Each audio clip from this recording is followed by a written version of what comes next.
Hello, AFSCME, and this is Senator Chuck Schumer. Now, first, a big thank you to President Saunders, not only for the chance to briefly address all of you, but for the great work he has done in helping the working people of America.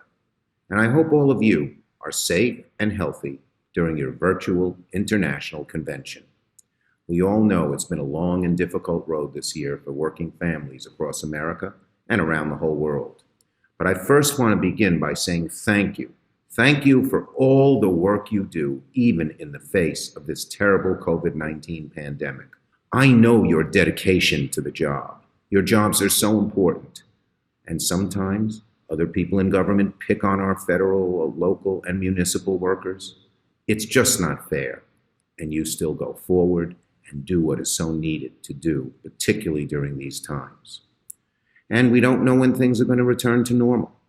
We cannot hope to beat this disease without your hard work, without your toughness, without the health of our public sector workers and public sector unions. While so many have been asked to work from home, millions of essential and frontline workers still wake up every morning, walk out the door, and go to work in the midst of this pandemic. It's you, our frontline workers. You risk it all to make sure that we can all be safe and healthy. America owes you a thank you, and it owes you more than that.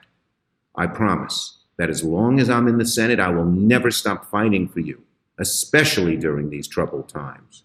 And that's why months ago I asked Congress to pass hazard pay for our essential and frontline workers. I worked with Lee to craft a bill that would affect and help so many of you.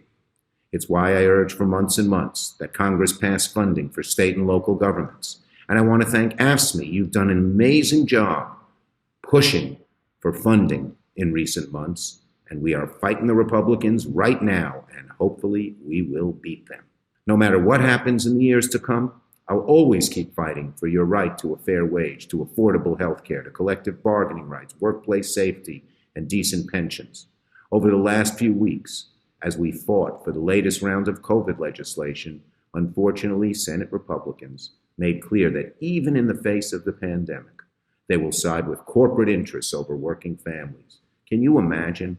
The number one thing Leader McConnell wants is immunity from corporations when they jeopardize a worker's health. Shame on him. Shame on him. And it's shameful for all Republicans.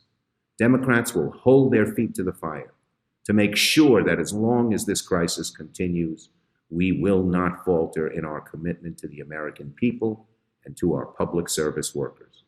Over this pandemic, let no one ever again doubt the dignity and importance of the work you do.